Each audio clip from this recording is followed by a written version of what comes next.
Good evening. I am hoping that I can see some of the audience members.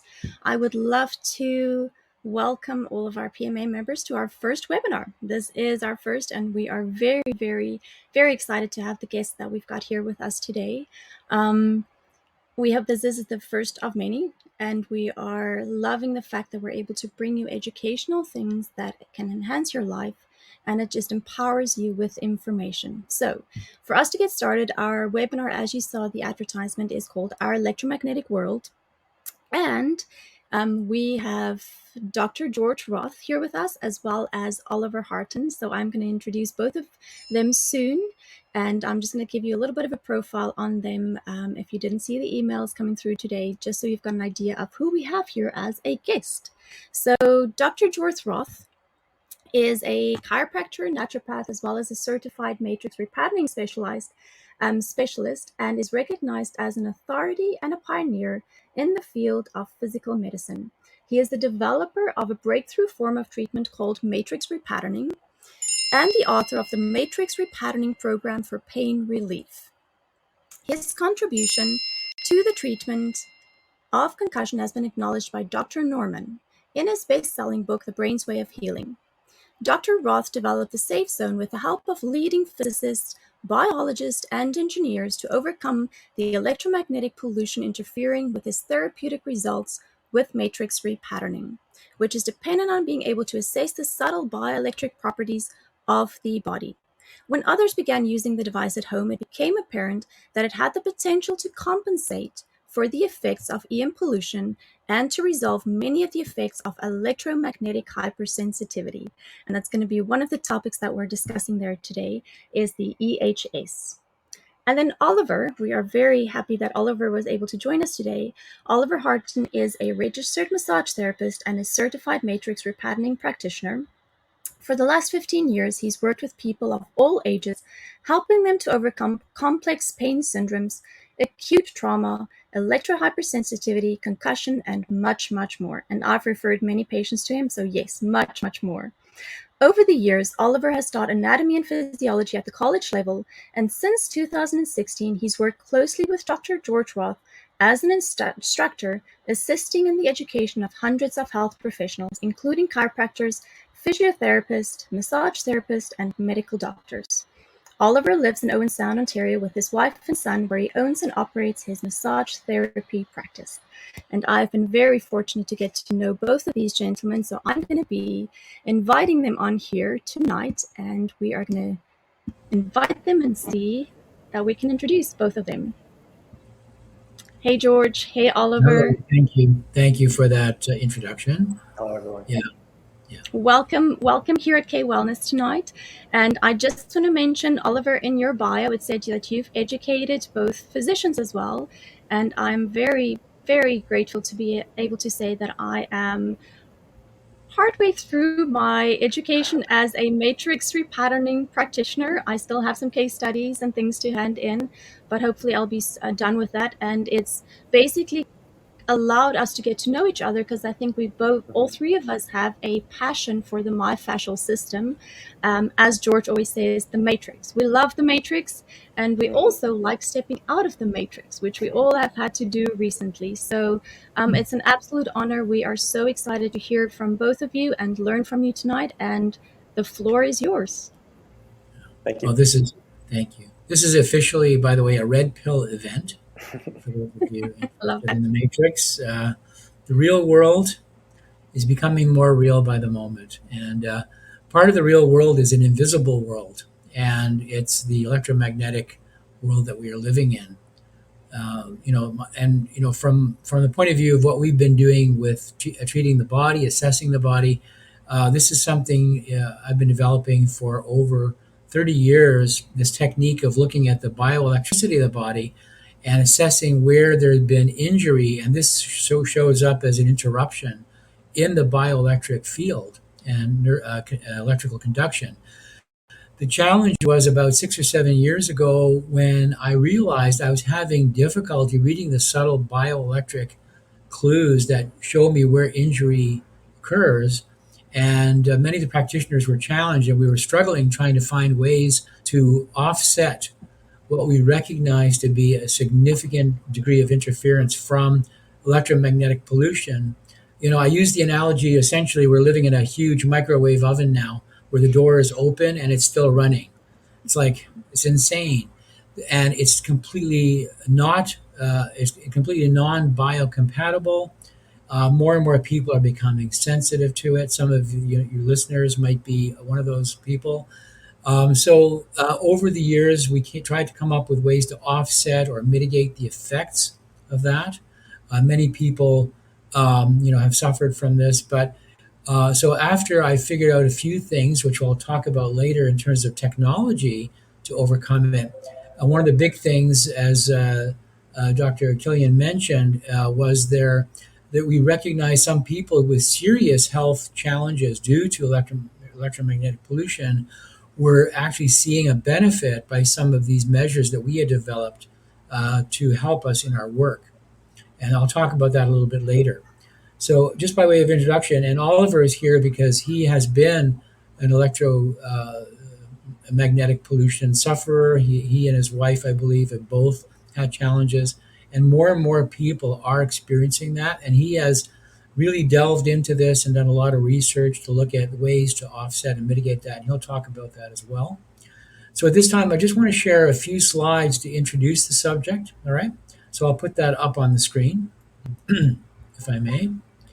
And just give me a moment here. Always interesting challenges with technology. Here we are. So we live in an electromagnetic world, and really the Earth produces an incredible um, background of electromagnetic stimulation and frequencies called the Schumann frequencies. These are very biocompatible. They're low frequency ranges. This is what life is based on. It stimulates our own bioelectric system. However, there have been some challenges in recent years because we've recognized that there is a reversal of the magnetic poles under which happens every several 100,000 years. So there is actually a decline in this field right now. And so this is one challenge we're facing.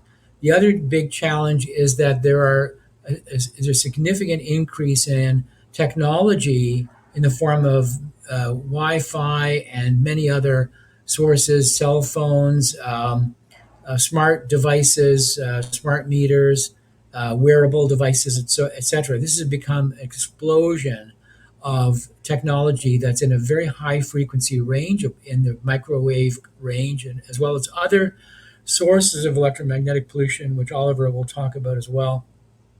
And so we are facing significant challenges because our cells depend on this, every cell in the body. As a matter of fact, so the Earth produces these natural frequencies, and interestingly enough, the same frequencies are essentially the same as the ones that our brain is producing. So if you look at the range of frequencies that the Earth produces from really in the range of 7 up until 32 and higher, this range here, and if you look at the brain waves here, you can see that it ranges from a low of 3 up to about 100 hertz. It's in that same range. So the big pattern here in the center, going from 4 up to 30, is basically the same as what the Earth produces. Of course, this is what we have developed in our entire physiology depends on it. And what the brain and the nervous system is very susceptible to these frequencies. It's basically an electrical receiver, and it resonates with these frequencies.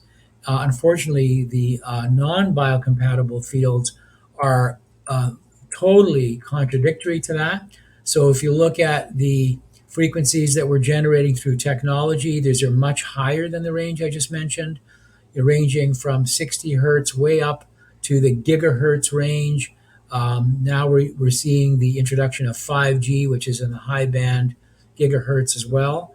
This is very, very disruptive to many of the physiological functions of the body, especially the nervous system, but it can affect everything from the skin all the way down to the bone and etc. So we see a lot of challenges with people with issues like that. I think Dr. Kilian, you mentioned as well, your youngster now who had eczema is actually seeming to improve as well. So we'll talk about that. Skin issues are another one, especially with 5G. And then other sources, microwaves, dirty electricity, and so on. You can see the range here. It affects really every system of the body, and it has certain effects which are thermal, certain effects which are neurological, and so on. So this is from the Electrosensitivity Society, and that's a reference I would strongly recommend you look into. The sources, as I mentioned briefly here earlier, we have the Wi-Fi, the cell phones, the DECT phones, the portable phones, smart meters, etc., power lines, computers, all of these different types of lighting devices and so on, the wearables, which are not shown here, things like Fitbit and the other monitors, the wrist phones and so on. Those are sources that are all very pervasive. And so the Electrosensitivity Society has identified some of the symptoms, things like headaches and migraine, sleep disturbance, fatigue, anxiety, depression, dizziness, ear noise or tinnitus, memory issues, light and noise sensitivity, seizure disorders, and many other functional and neurological conditions. So our entire biological system, the brain, and even the earth itself work on the same frequencies. That's a quote from Nikola Tesla. So, ironically, he's the inventor of alternating current, which is a bit of a challenge as well, but nevertheless, he recognized the importance of this. So, things that can cause the increased sensitivity, which we refer to as electrohypersensitivity, EHS, can include trauma. Concussion is a good example of that. We see a lot of those kinds of cases in our work. Chemical exposures, which I know many of you are aware of in terms of the environment that we're in, the food supply, the water table, chemicals in our foods, and so on, microplastics. All of these can cause increased sensitivity. Biological trauma due to various infections, and electrical trauma due to just chronic exposure to electrosmog or electromagnetic pollution, and so on and so forth. Impaired immune system issues, but again, this is a big feedback loop because one feeds into the other, and we believe that electromagnetic pollution can aggravate many of these conditions, and it becomes a much more chronic state of affairs. Now, one possible solution, which we eventually came up with over the last couple of years, this is a technology that I've developed with a couple of physicists, one from the University of Toronto, some engineers I've worked closely with, and a researcher who's looking at electromagnetic pollution, is this device we call the Safe Zone. And so the Safe Zone provides a range of frequencies that are actually mimicking the Earth's natural day-night cycle. So there's a change from the daytime frequencies to the night based on the sun hitting the ionosphere, changes the shape of the ionosphere around the Earth. And so lightning strikes and the frequencies they generate throughout around the world, or which are constant, are basically like it's a great big generator. The Earth's core and the surrounding material create electromagnetic generation, which expresses as lightning strikes, and those frequencies are what contribute to this background frequency, which we call the Schumann resonances, based on some of the research done back in the 1800s by Professor Schumann. I forgot his first name. So the Safe Zone basically mimics the day-night frequency cycles, which are, again, are compatible with the body, especially the healthy brainwave levels. It has a built-in computer which can basically generate these various frequencies through the day and night, which are slightly different. And so one will support more activity, and one will support more of a rest cycle or sleep. And so by having it built with a built-in timer, it has a natural alarm clock function, which we know seems to work quite well. So we have people who are setting this properly, and they find they wake up very, very easily and comfortably in the morning as the Safe Zone enters the active cycle. So it has a very powerful transmitter, so it generates this out into a large field approximately between 2,000 to 4,000 square feet. That's around 200 to 400, I think, square meters roughly. And so you can optimize that in terms of setting intensity levels for the site shape and layout of your environment. And then there are two different versions. One is the standard for a smaller space, which is up to 2,000 square feet, and then a more powerful unit, which some people have also had to use, even though their size of their location was not as large, but they were exposed to much more electromagnetic pollution. So the Safe Zone Plus was a better solution for them. Okay. All right. So it's an advanced form of technology, which is, like I say, developed with really significant contributors through engineering and certified by independent testing. People who've been using this have noticed improvements in many areas, including sleep issues, headaches, tinnitus. We've had one case where someone with a severe seizure disorder over many years has now achieved a state of being seizure free after about 17 years. Animals have responded very well as well. Now, one thing to note, it does not block or interfere with the signal, so your technology will still work. We do recommend measures to minimize technology during certain times of the day, especially during sleep. However, that's your choice, but it is something that will not block that technology. All it does is provides a much stronger support to the natural healthy frequencies, which are similar to Earth's frequencies in a more localized environment. So that seems to be its benefit. Okay, so the Safe Zone is available now through our website. We'll talk to you about an offer, a discount that we'll provide to the K Wellness members. So we're happy to do that to support your health. So for more information, you can visit our website, SafeZone.com. You can see on the screen here. So there's information there about how to purchase the equipment, and we'll provide a discount code so you can go ahead and have a look at that if you want to try it out. There's a 30-day no risk trial, so there's a full refund after within that time frame if you find that you're not achieving a benefit. So uh, that's really helpful. So it's really not it's no risk to trying it out. Okay, as we say, life is better in the zone. All right. Well, that's that for now. I'm going to try to stop sharing that. Is it off sharing now? Yes. Thank you. Okay. Thank you, Well, Dr. Roth. And I think that was okay.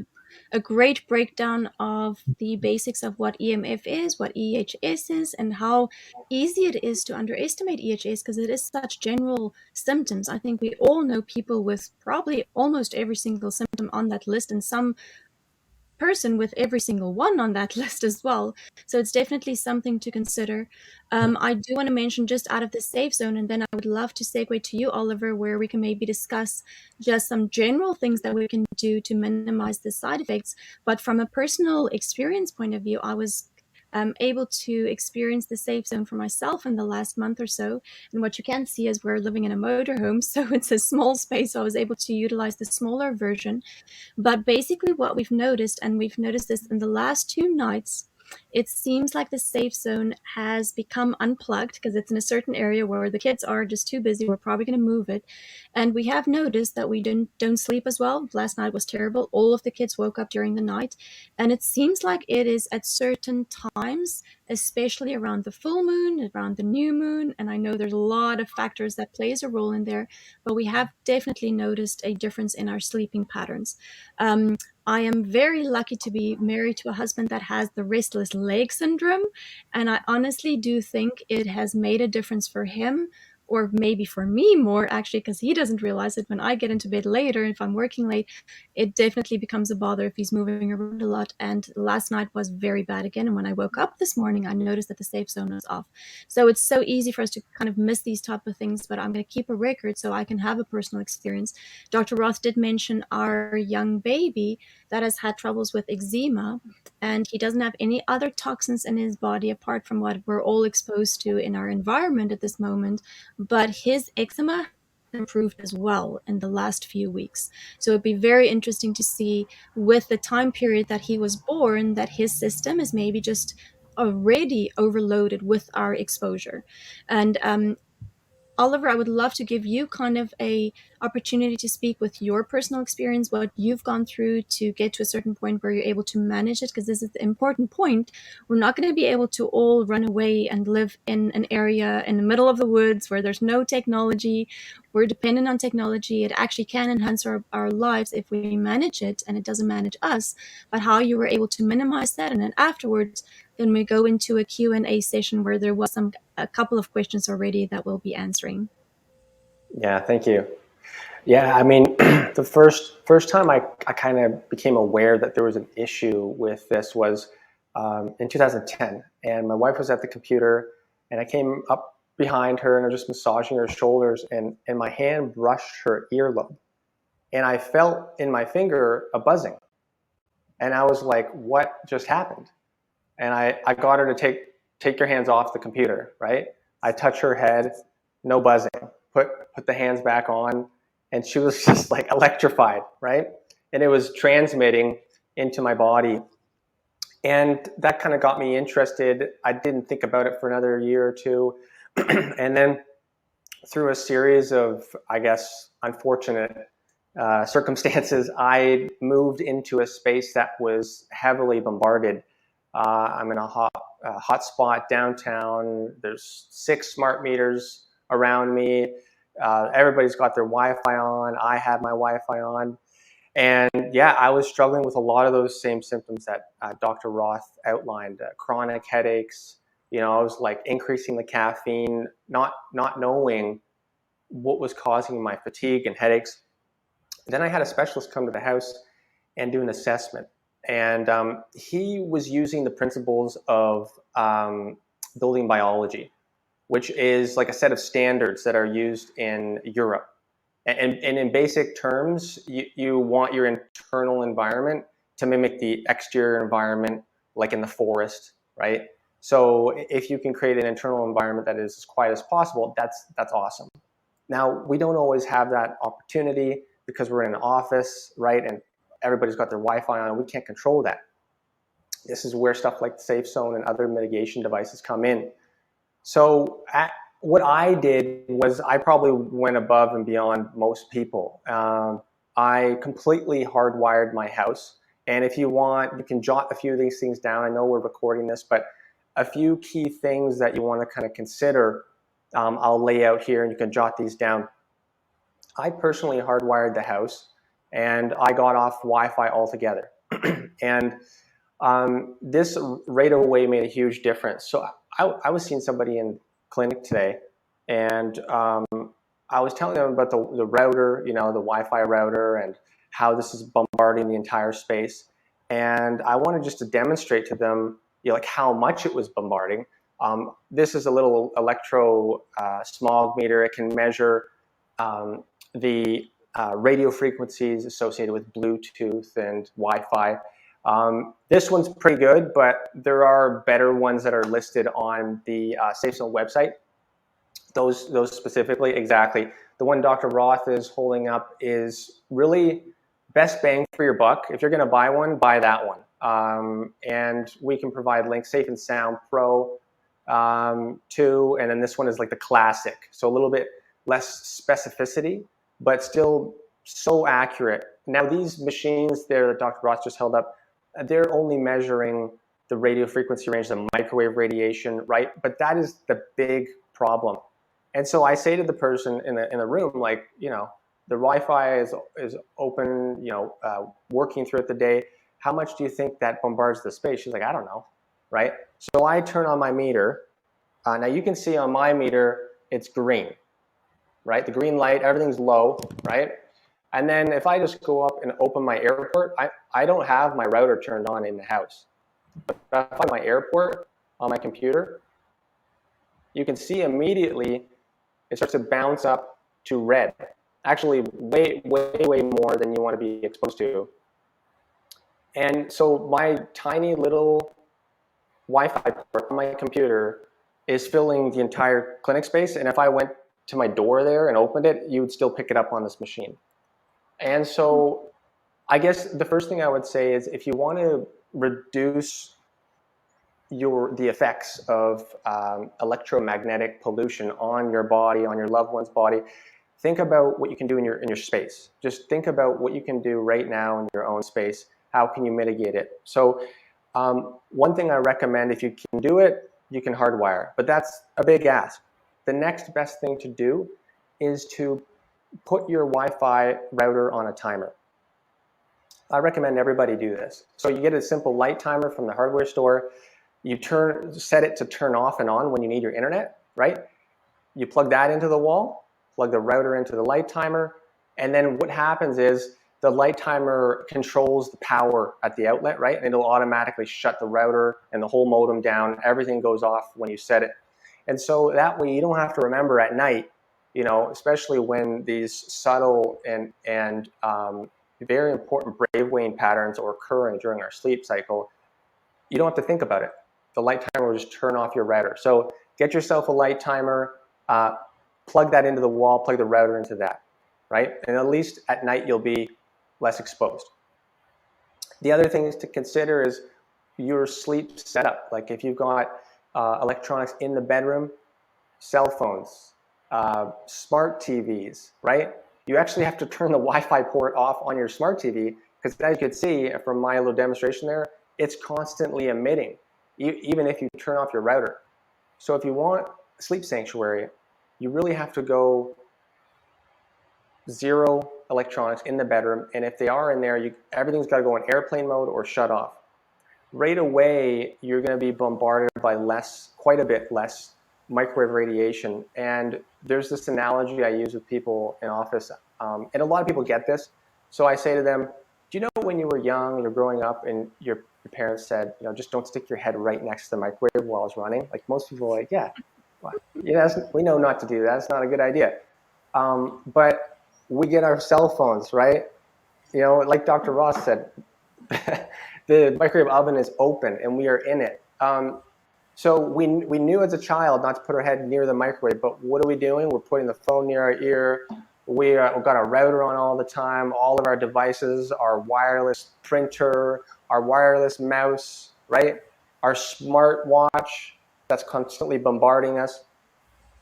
And so like last week, this guy I'm working with, chronic hip issues, right?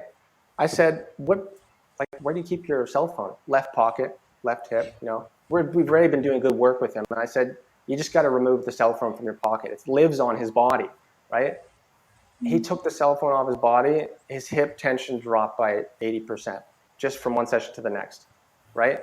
And the different things that we see, like one lady, she slept with her cordless phone underneath her pillow at night, right?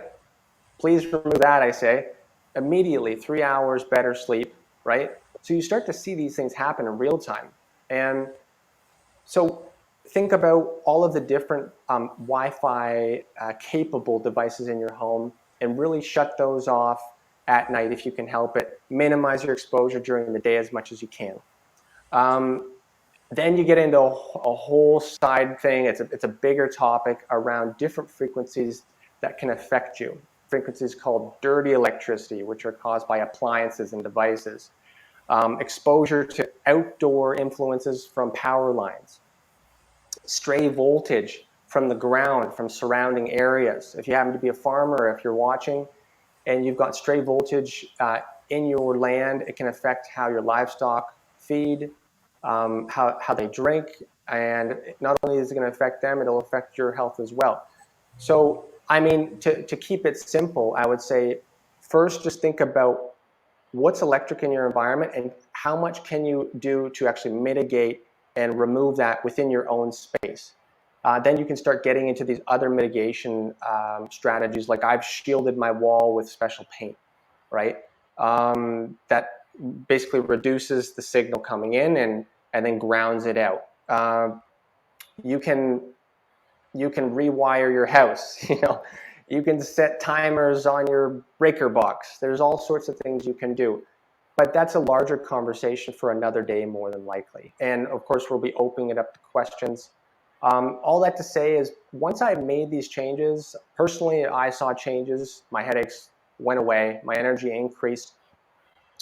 I've shared a few client stories with you, and like I see this again and again with people. And Dr. Roth, I'm sure, can share similar experience with his clinic and talking to people there. That there's so many improvements that come about if you just have that conversation with people and give them the right information. Dr. Kilian, if you have any specific questions for me, feel free to ask. Thank you, Oliver. I think that was a perfect Dr. Roth, summary. you're muted right now if you want to chime in. Add one thing for people to consider, and I ask this question because at night when people are asleep, recognizing where those devices are. You mentioned the bedroom, but quite often it's in another room above or below the sleeping area, sometimes directly below. So the distance is a big factor. So if it's a room above or below where you are sleeping or your family's sleeping, it certainly should be considered as well. Absolutely. Yeah, it's an excellent point. I mean, router waveforms go vertical. So especially when it's above or below you, it's a factor. And ideally, just turn it off at night if you can. But yes, proximity to the device makes a huge difference. Mm-hmm. Oliver, it reminds me, I know, and we're gonna move on to the next session where I'm gonna open it up for Q&A as well. And I've got some questions that somebody sent in already. But I know I saw a video when they were rolling out the 5G towers, because I think a lot of people basically woke up to the dangers of EMF with 5G or 3G and 4G, and now we're at 5G, and I don't know where we're gonna end up with, which Gs we're gonna end up with.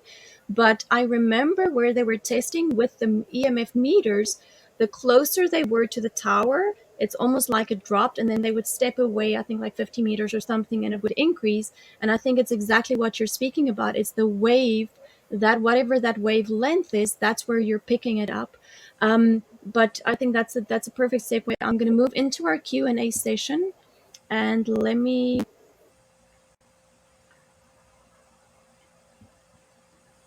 start our Q&A session here. And hopefully technology works for us. And let's see. If there's nothing coming through on the chat here, I do have some questions that was sent in. And I think you mentioned earlier about smart meters. And I know the question was, how much of a difference in people's health have smart meters, or the actually almost the forced application of smart meters, where people weren't really given the option of opting out into keeping with analog meters when they implemented the smart meters, and how did it affect our bodies? And if you can speak about that, I think you basically did mention smart meters in there. I do want to mention that I've got a story. I have one of our K Wellness PMA members. They live on a dairy farm, and through their own research, they realized that it's probably the EHS that is affecting their health. They didn't mention that it was affecting, that they could see it was affecting the health of the animals. But I would guess, as you mentioned, if it's affecting our health, it's probably affecting the animals even more significantly, because they are sometimes even more in tune and sensitive to this.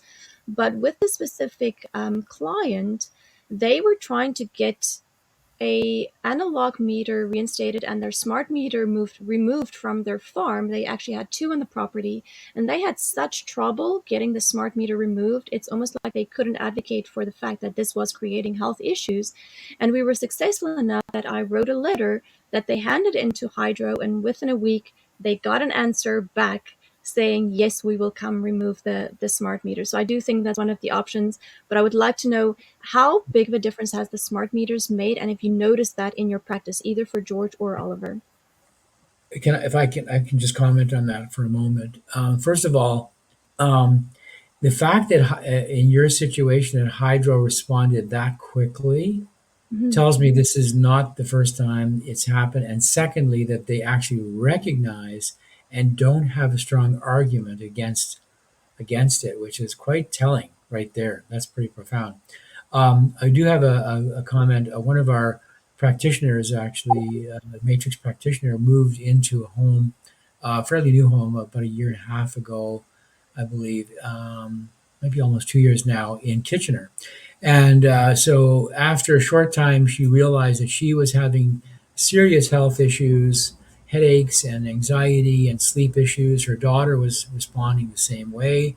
Her dog was pacing all night. And so we tried everything, and I investigated with her. She went to naturopaths and other people to look into other health issues. And then she happened to mention that she was in a row of townhomes, and all of the smart meters for all 4 units were on her unit. And I said, "Oh my goodness, we have to do something." And at that stage, we had our early prototype of the Safe Zone. I said, "Barb, take the Safe Zone home, start using it." She took it home. She did not tell her daughter that she placed it in the home. And then she noticed that she was doing better. She asked her daughter a few days later, "How are you doing?" And she said, "Well, I'm sleeping so much better. I don't know why." She said, "Go look in the hallway." And there it was, right? And her dog was doing better. So then, about 6 months later, she noticed all the symptoms started coming back. Not only that, worse so was her dog, who not only was not sleeping, but she was scratching just horribly all the time. And that was the day we found out that they switched on the 5G in Kitchener.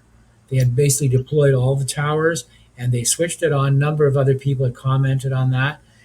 And she found out after the fact. So within a few weeks, we had our second, more powerful version of the Safe Zone, which you're using now, Rochagne. Mm-hmm. And within 24 hours, all the symptoms disappeared. And her dog is doing well. But now that I hear we could possibly get those safe zones removed, have that verified by a practitioner. So you mentioned maybe providing a template of that letter. That would be Yep. I think, a tremendous benefit, Mm-hmm. certainly to her health. And even though the safe zone is helping her, I don't think it's a good idea to be exposed to it in any way, Mm-hmm. shape, or form. So that'd be great. I'd love to see that happen as well. So yeah, that's just I wanted to comment on that because we had a very direct experience of that, and we now Yeah. know that the safe zone can mitigate the effects of it, but it's a very serious issue. Mm-hmm. Absolutely. Yeah. And I think just sorry, Alvin, the fact Please. that you mentioned when the 5G was switched on, it reminds me that we need to remember EMF exposure has been around for a long time. There's been so much of a jump in technology, and I know there's a couple of documentaries, and we might just list that underneath for educational purposes, where every single time that there's a technological advance, it's like people's bodies have a hard time adjusting, and then we're adjusting to it, and then we're adding onto it. It was 3G and we're sick and now we're adjusting. So it kind of comes to both sides. Are we really adjusting, or are we just not seeing really the side effects, or we kind of just get blasé or used to it and we just figure this is how we're supposed to feel? Or do you think, and maybe this is a question for you, Oliver, because you've kind of gone through this, do you think our bodies have a way of adapting with the new technology if we support it in healthy ways otherwise? That's a good question. I don't know. I guess time will tell, and Dr. Roth can comment as well. But I mean, I believe that we don't need to be using these current frequencies that we're using, right? We could use different frequencies that wouldn't, you know, uh, cause this type of cellular inundation that it is right now. And so, Dr. Roth, if you want to comment on that, I know this is a conversation we've had. Yeah, well, I'm working with a couple of amazing researchers. Magda Havis, who's a well-known electromagnetic researcher, she's part of our scientific advisory team. She's looking into the data. We're doing research now using electroencephalography and noticing measurable changes in brainwave activity. And we believe that it's more relevant to people who are sensitive, but the majority of people who we've been testing with the safe zone on or off have improved in their brainwave function with the safe zone on. And the point is that it's something that our physiology has developed for over millions of years. I mean, if you go pre-human, this development of life on planet Earth is designed to function within those range of frequencies. And I believe that it's sheer ignorance, or hopefully not malice, that these technologies, which are using these non-biocompatible frequencies, have been deployed. And I'm hoping that as more people are educated and scientists become aware, and we have the data to prove it, that there will be a move towards more biocompatible frequencies, which I think is extremely possible. As a matter of fact, part of our patent application for the safe zone is using a Wi-Fi based on those frequencies.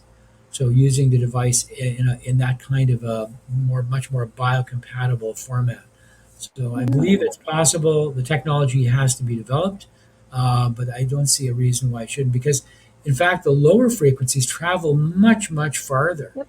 than the higher frequencies. It's a question of the amount of data that can be stored in those. That's going to be a bit of a challenge, and maybe have to be parallel conduits to achieve that data bandwidth. But it's within human capability. I believe if there's a will, there's a way.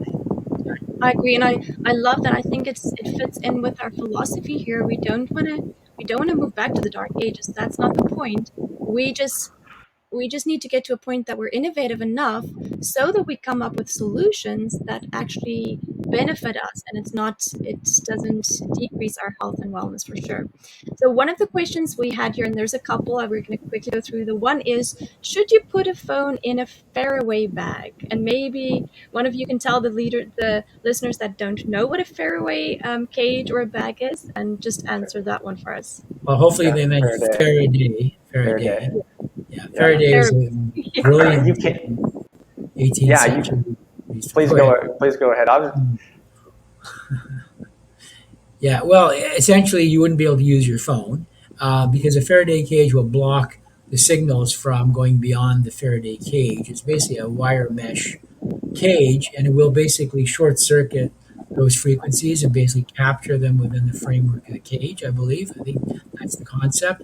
But you can't use your phone then. So really, I suggest, and Oliver can expand on this, for when you are not using your phone, turn it off, put it on airplane mode, put it somewhere far away, or in case I want to be able to receive calls, emergency calls from kids. I turn off my data and the Wi-Fi on the phone, so only the phone part is running. There will be no signal unless they get a call. All right. So in between that time, it's rare that I would get a call in the middle of the night. So I just leave it on that mode, turning off the Wi-Fi and the data portion. Okay. So everything else is taken Yeah. as- Yeah. I echo that for sure. I mean, you can do without getting a bag, and just follow those instructions that Dr. Roth did.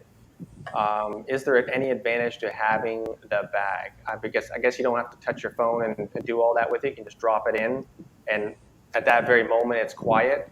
The other thing that it does afford is, if it's completely sealed, is that no signal should be able to get in, and therefore nobody could listen through your phone or see through your phone. I mean, that's why they use these, like, what do they call them in the government? They have special rooms, like quiet rooms, right? They're completely Faradayed.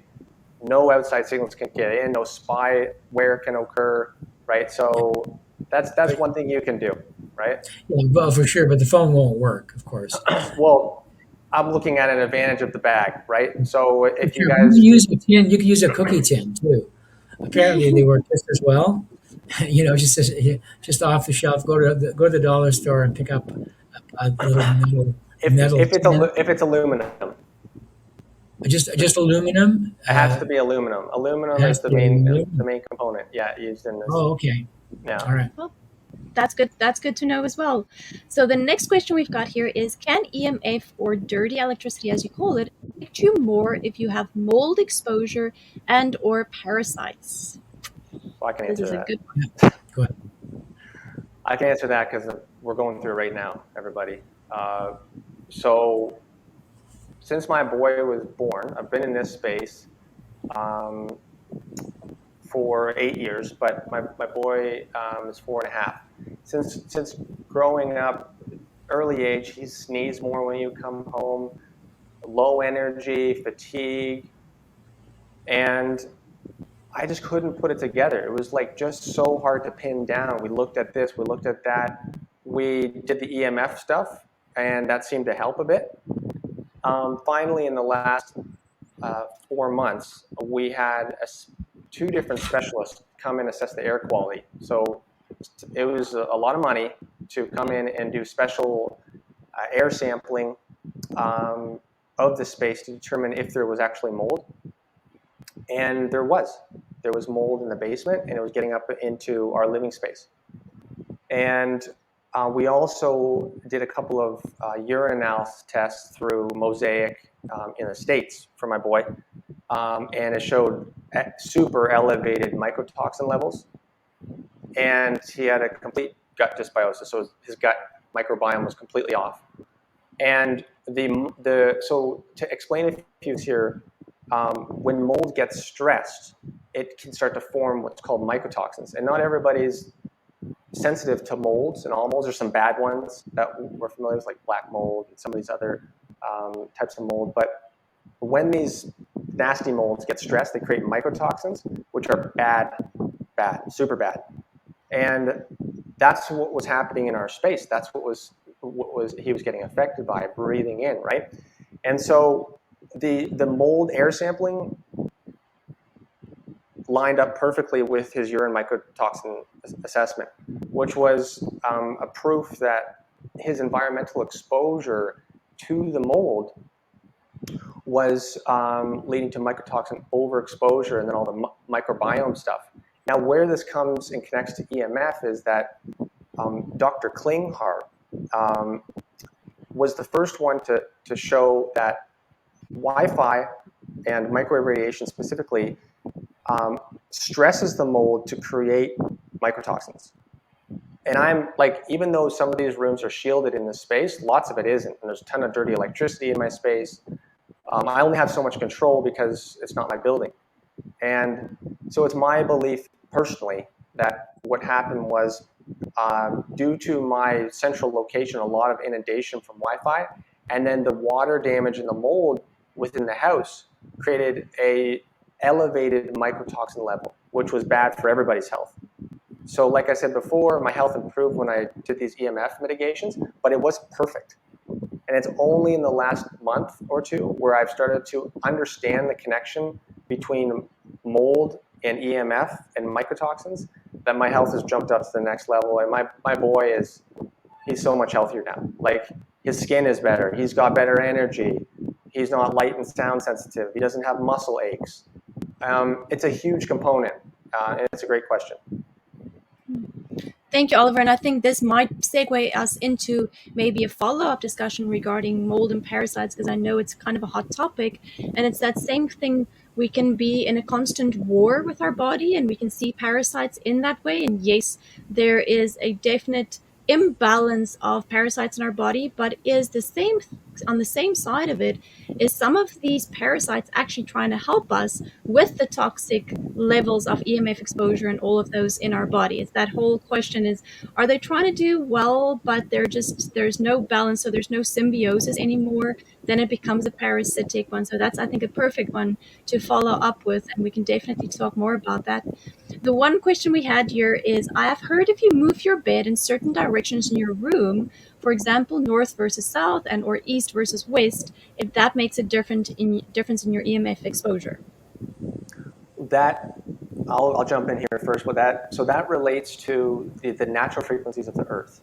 So Dr. Roth alluded to this in the beginning briefly about how we change in these cosmic energies from the sun, from our solar system, from the cosmos, from our Earth, the magnetosphere changing.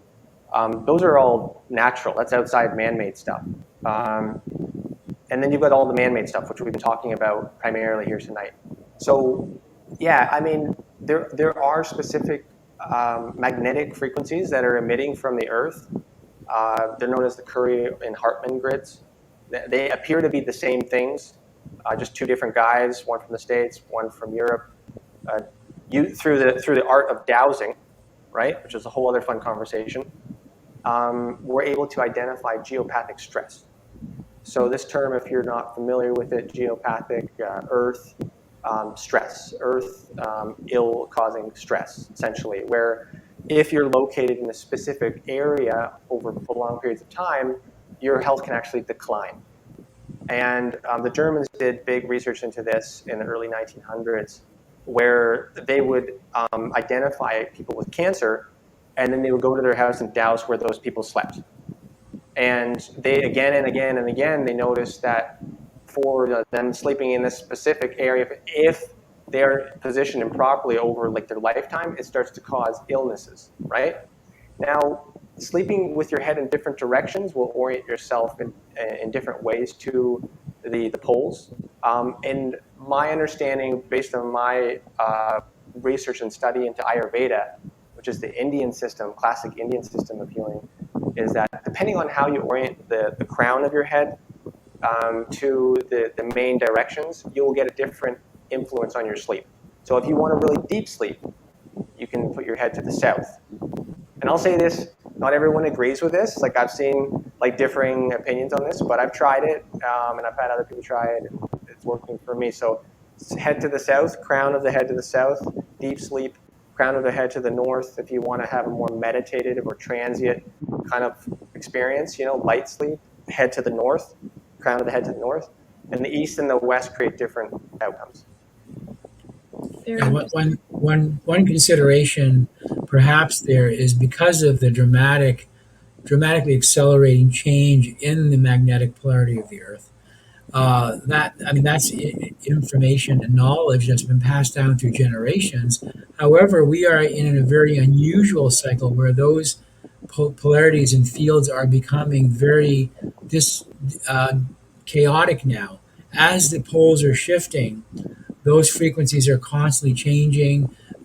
There are variations in locations of the aurora borealis, for example, now coming much further south. There are serious anomalies in the ionosphere where there's actual gaps in the magnetic field because there's an intermixing of north and south in different areas. It's a very complex system based on the core of the Earth and how it interacts and starts to wobble inside the structure of the mantle and the crust. So we are in a unique position right now after 780,000 years of a very strong polarity. Suddenly, in the last 400 years, an accelerating exponential change in the magnetic field of the Earth, which could be a good thing. We don't know what the answer is. Like you say, with the microbiome, there are various factors. We've altered the microbiome of our bodies through chemical exposure and so on. We don't have a big influence on the Earth's magnetic field, but by recognizing and working with it, I think there are meditative practices and other things we can do to center our nervous system. And I think by minimizing the exposure to these other abnormal pathological fields, we could at least dampen the effects of the other disruptions that are naturally occurring right now. And we have to accept the fact that those things we can't really alter. So I'm just wondering now how much difference it would be compared to several hundred years ago, sleeping in different directions compared to how it is now. Personally, I would say get rid of the electromagnetic pollution. Maybe do something, try the safe zone or something else like that to improve your environment. We see that happening. We see that people do a lot better when those things are managed. And then after that, yeah, perhaps other things like sleeping east, west, north, south. Just try it out. But we have a lot of challenges and stresses that we're facing right now. And I think keeping ourselves centered and clear and positive and spiritually focused is the most powerful thing we can do. I think Thank that's a you. great point. If I can just jump in, that all of this probably is overwhelming. Like if you're coming to this for the first time, maybe some of you are familiar with this material and it's not overwhelming, but if this is feeling a little overwhelming right now, that's normal. And as you absorb this information, you go home tonight, you sleep on it, you learn more, it'll sink in and it becomes not overwhelming. You understand the steps and the strategies you can use to really take control of your environment and improve your health with actually just a few changes in your life can make huge benefits. Thank you, Oliver, for that. I think that's the positive message out of this. It's so important not to become overwhelmed in this, and I think it's one of those things. Correct me if I'm wrong. The problem with the EMF exposure is that it's increasing our oxidative stress. At the end of the day, whatever we're doing in our body to increase the oxidative stress, if we can decrease it, for example, just grounding yourself would at least minimize that effect. So the one part is removing unnecessary exposure, decreasing the exposure that you've got, and whatever in your body as well, to at least give your body the best chance to build up resilience against your next exposure. Because as we said, we're not going to be able to run away from it, or we're at least giving our bodies the best chance to kind of recover and kind of heal from that exposure. I Yeah. think that is excellent information. I do think coming out of this, there's probably a bunch of topics and themes that we can probably run with to give people more information. So I would love to have you guys back in the future, and I'm sure our members would be. But I'm so grateful for spending this Thursday evening with us, educating us on an important part of it and sharing what you found, Dr. Roth, the fact that you've put in effort into creating this device. It's once again, it brings us to solutions. We need to get to an innovative, creative stage where we come up with healthy and innovative solutions. And that is why I wanted to invite you guys here tonight as well. So thank you for that. My pleasure. And just want to mention that for members of the K Wellness, if you just contact Dr. Kilian or her organization, let us know if you're interested. We'll provide you with a discount code for 10% off of the Safe Zone, and like I say, 30-day risk-free trial. See if it helps. But remember all of the other mitigation issues you can look at and recognize that this is one of many factors that contribute to your health. And I'm sure Dr. Kilian and her associates will continue to provide you with useful information to deal with many of those challenges we're facing today. So Absolutely. thanks so much for the opportunity. Thank you guys. Remember to switch your phones off later and hope you sleep well.